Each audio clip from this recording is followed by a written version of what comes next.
Welcome to Product Marketing Alliance. We're home to everything a product marketer needs to learn, share, and succeed in their role. The definitive product marketing course, Product Marketing Core, is the perfect platform for experienced product marketers to broaden their existing knowledge, as well as educate newcomers beginning with their product marketing journey. Our community. We're home to more than 10,000 product marketers across the world, and every single day, tons of product marketing specific conversations go down. The community hasn't just been an absolute wealth of knowledge and answers, it's the place for constant inspiration. With a PMA membership plan, everything a product marketeer could possibly need is all in there, all in one place. Whether you want to grab a template, learn about how to become more strategic from product marketeers who've mastered it, sit back and watch hundreds of hours of presentations from some of the world's most trusted brands, our packages have got it all and more.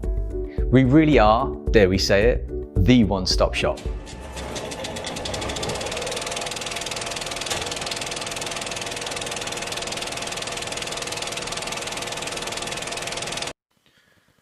What's up everybody, welcome to day 4 of Product Marketing Festival. We are halfway through the world's first online festival dedicated to advancing product marketing as a function, and I hope you've already learned something you can apply in your day-to-day. My name is Sebastian Ungureanu, and I'm going to be your host for the next 30 or so minutes. I am the lead product marketing manager in charge of consumer tech integrations at Bitdefender, a global cybersecurity company with over 500 million users. I have experience in B2B, B2C, and B2B2C marketing, and have previously worked in big data and cloud infrastructure. Since the start of 2020, I have seen an incredible shift in consumer and enterprise markets alike. So I would like us to discuss the things that make some companies and product marketers more resilient to big changes than others. Now, as you might or might not know, cybersecurity is very much like insurance. At first sight, you wouldn't say there's much creativity in it, but online security is foundational for the experience economy. It requires proper strategy as much as it requires shrewd strategies. This is why today we're going to look at 10 strategies meant to build resilience with product marketing. Find a way to implement these in your day-to-day and you'll have no issues sailing troubled waters. I'll go through each one, fill in the blanks, and try to explain what it means. I'll also answer questions during or after my presentation, but just in case, don't hesitate to reach out on Twitter, on Facebook, on LinkedIn. I'll make sure to include a few links at the end of my presentation today. Right, so we're going to start with the most important thing on the list. And that is, get your unit economics right, because business models that withstand unpredictable times are always profitable. Unit economics is the direct revenues and costs associated with your particular business model, usually expressed on a per unit basis. You can even go so far as to say that unit economics are the basic financial building blocks of a business. As a product manager or a product marketer, it's important to understand the unit economics of your product, irrespective of whether you are managing a physical or a digital product. There are a couple of reasons why I feel it's important for you to have a good grasp of the unit economics of your product. And that is, one, it helps quantify the value of what we do. Then 2, it lets us achieve a mix of customer and business value. Then 3, it allows us to assess opportunities based on economics and not just gut feel. And in doing all of these things, it allows everybody to speak the same language. It definitely helps the collaboration between stakeholders, the board, and investors if you can speak about the unit economics of your product. And I know from experience that being able to talk sensibly about unit economics and gross profit really helps drive the conversation. You don't need to be a financial expert to understand the unit economics of a product. No, just knowing what are the levers that impact your product will put you in good stand when it comes to making product decisions and collaborating with your stakeholders. Now, it goes without saying that even if you know your unit economics by heart, you can still price incorrectly. There are two major mistakes that I see fragile companies that are susceptible to unstable market conditions do when it comes to pricing. And these are: one, basing prices on costs instead of your customers' perceived value, and two, basing prices on your competition, on the marketplace. First of all, basing prices on costs inevitably leads to one of the following two scenarios. Scenario A: if the price is lower than your customer's perceived value, then you are leaving money on the table.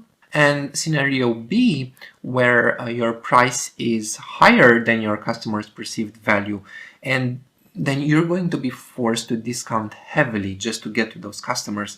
And your sales cycle is going to be prolonged, your bottom line will suffer, and all in all, it's not going to be a pleasant experience for anybody.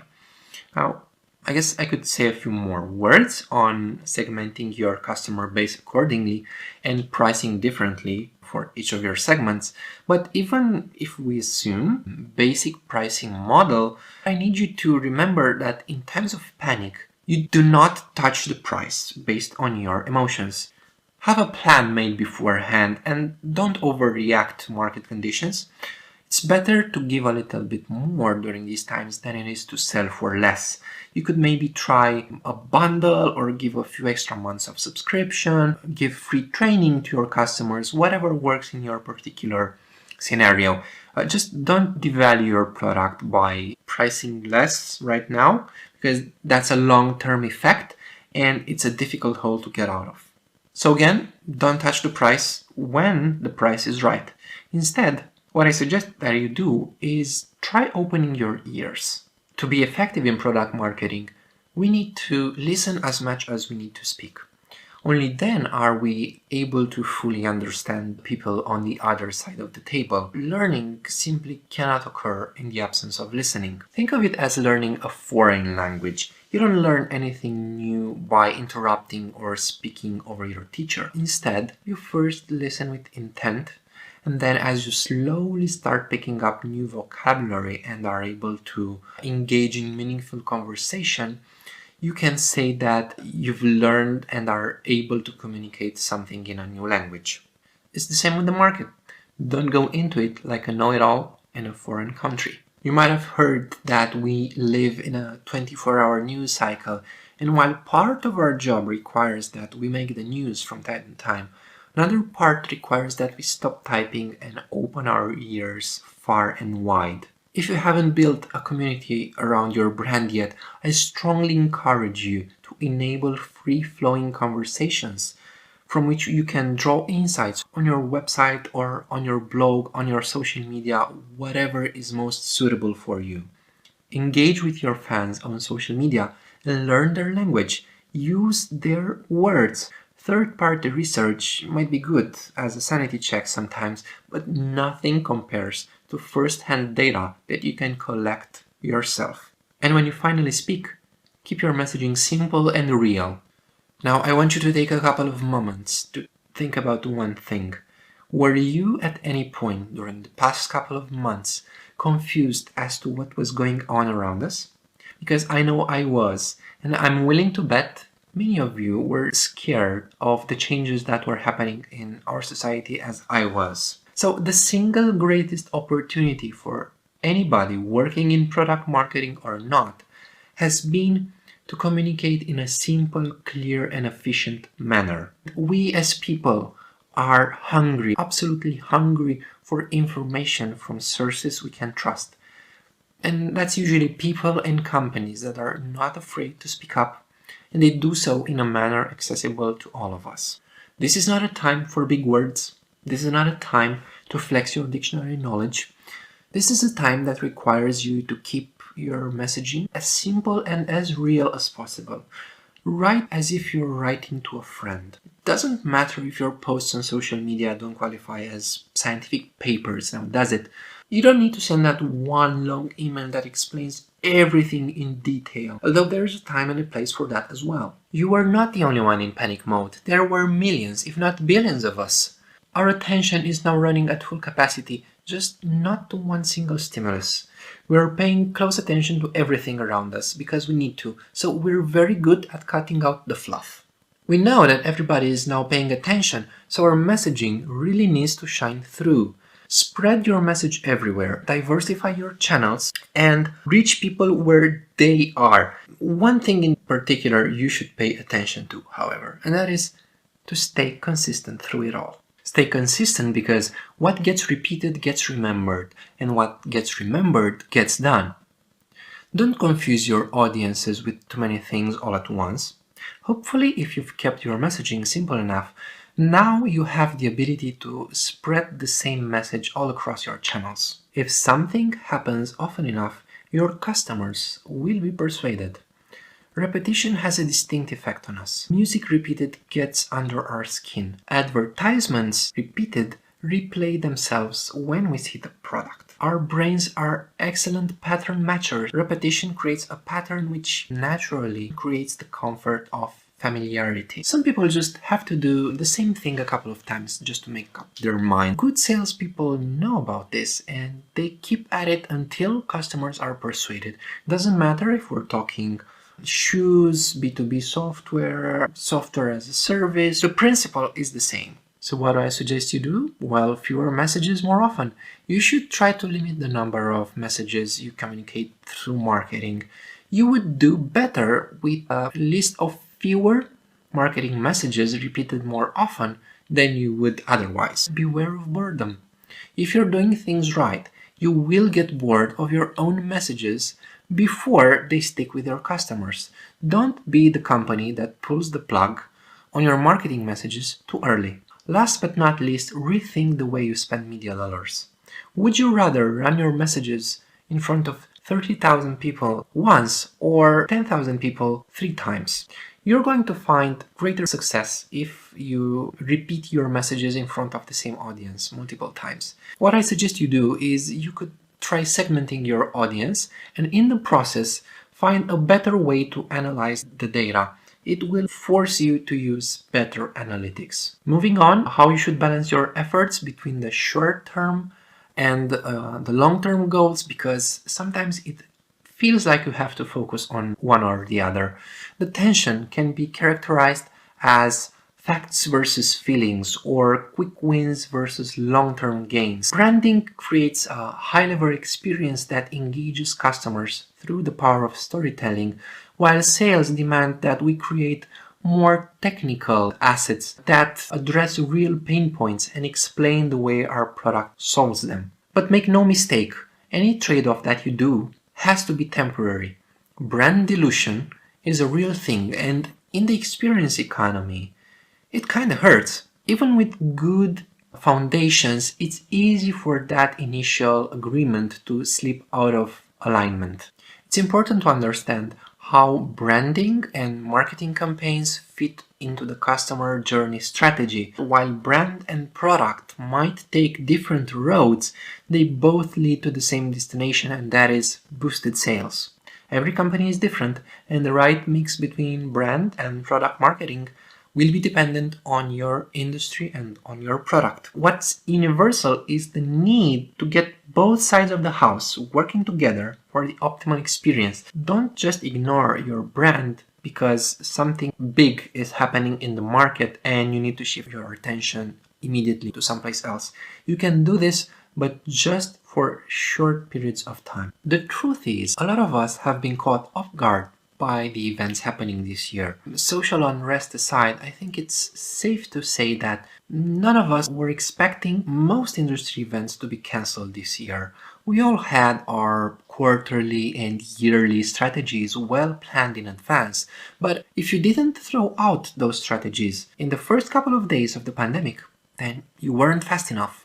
This is what I mean when I say you should avoid premature optimization. In the absence of measurable performance, you shouldn't optimize your marketing because you think things could go a certain way and therefore you will get a performance gain. There are obvious tweaks and tricks that we can do with all our marketing, but anything that isn't trivially clear optimization should be avoided until it can be measured.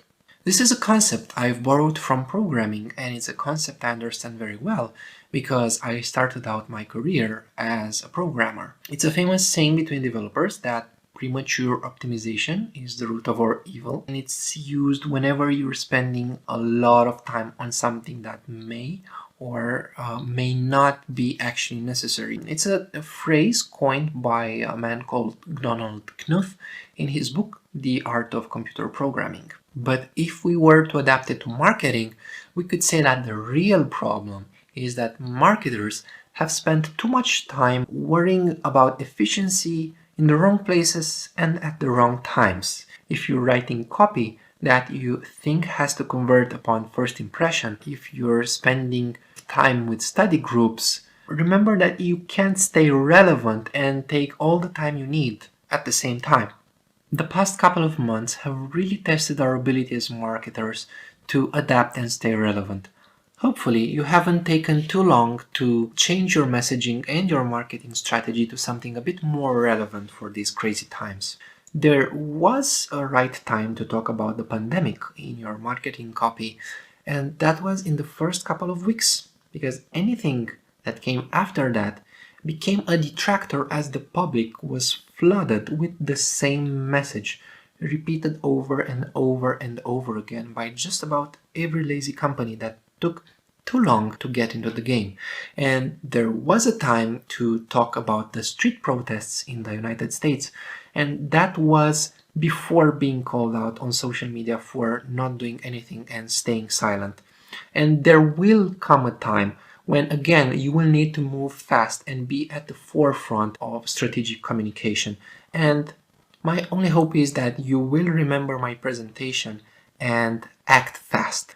And just to give you an example, at Bitdefender, we decided early on to offer a full year's worth of enterprise-grade security to all healthcare organizations across the world to help healthcare providers offer their services during the coronavirus pandemic without hospitals or doctors worrying about falling prey to the ruthless, opportunistic attacks revolving around the crisis. So you see, my biggest gripe with premature optimization in marketing is that it's subject to inside-out thinking, bias, prejudice, and can be a huge time waster.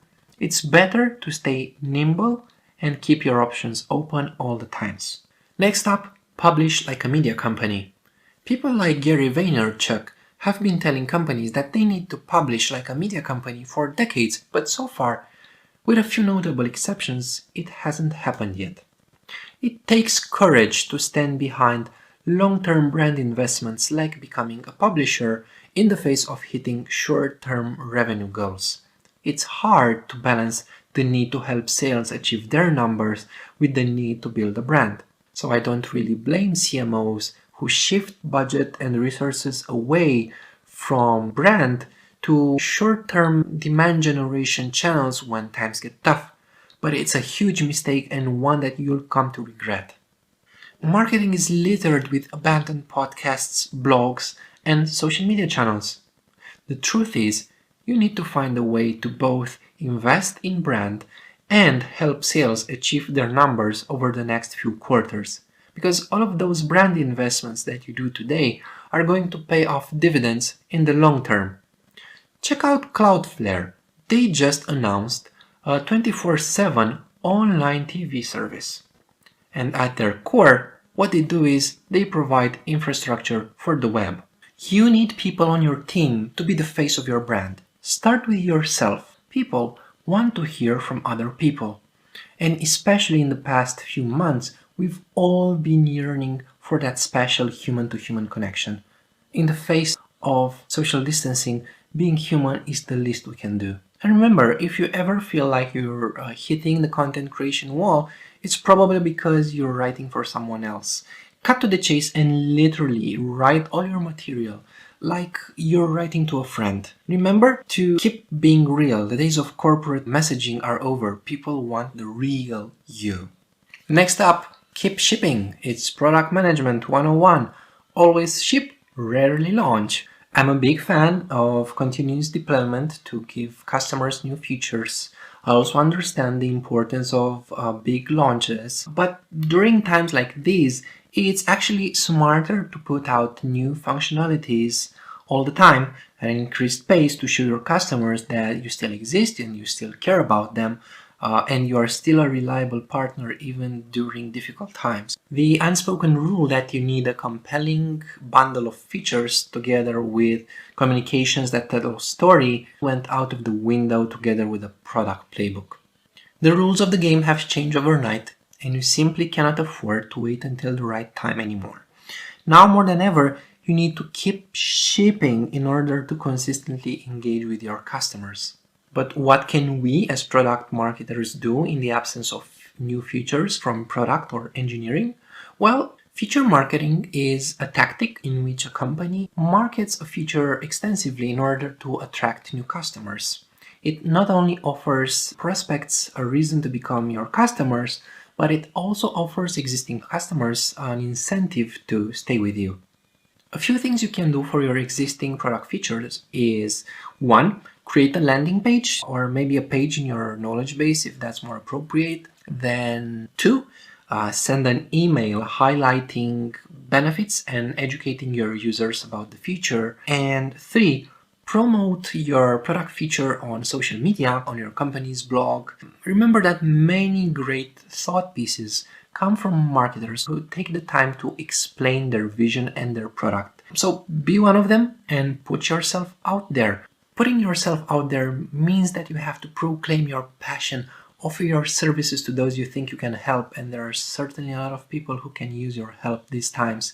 And work yourself off through the highs, the lows, and the inevitable screw-ups until you reach your goals. Become the face of your company and elevate product marketing while you do it. Here at Product Marketing Alliance, we are a strong community of passionate professionals who are in it for one thing only: becoming better at what we do. And there's certainly more that we can contribute to the public discussion than we already do. Much of our work happens in the background. We are enablers as much as we are doers. We bring together so many departments at the same table. We contribute such a diverse set of skills that I would like to see more of you making a name for yourselves out there.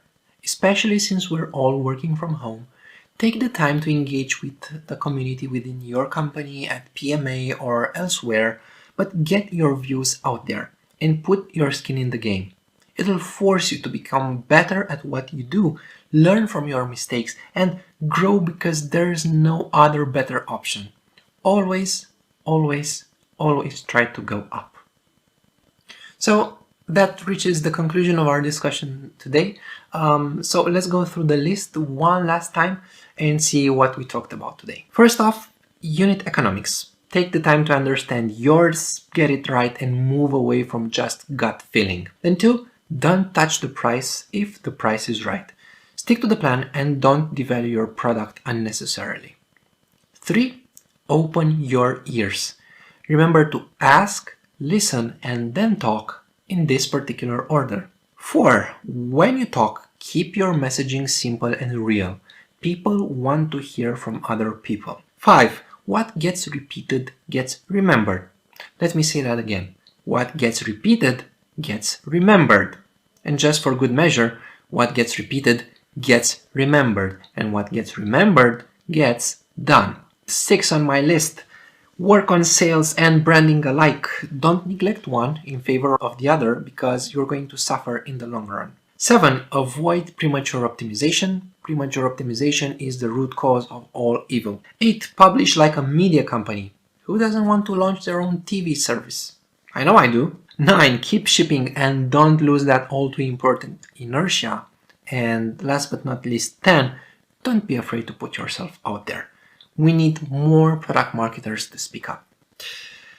That's about everything I had prepared for you today. So I hope you've learned some new things today, or maybe I've helped put things in a different perspective for you. If you did enjoy my talk, then you can reach out at sebastianungureanu.com or elsewhere on social media, on Facebook, Twitter, and LinkedIn. I'm pretty active there. I read all my messages. Last but not least, I'd like to thank the Product Marketing Alliance. I absolutely love what these guys are doing. They have a brand new certification for product marketers on their website. I highly recommend that you give it a shot, and I'm sure there's rock solid advice in there for you. That's about it for today. Sebastian, over and out. Thank you.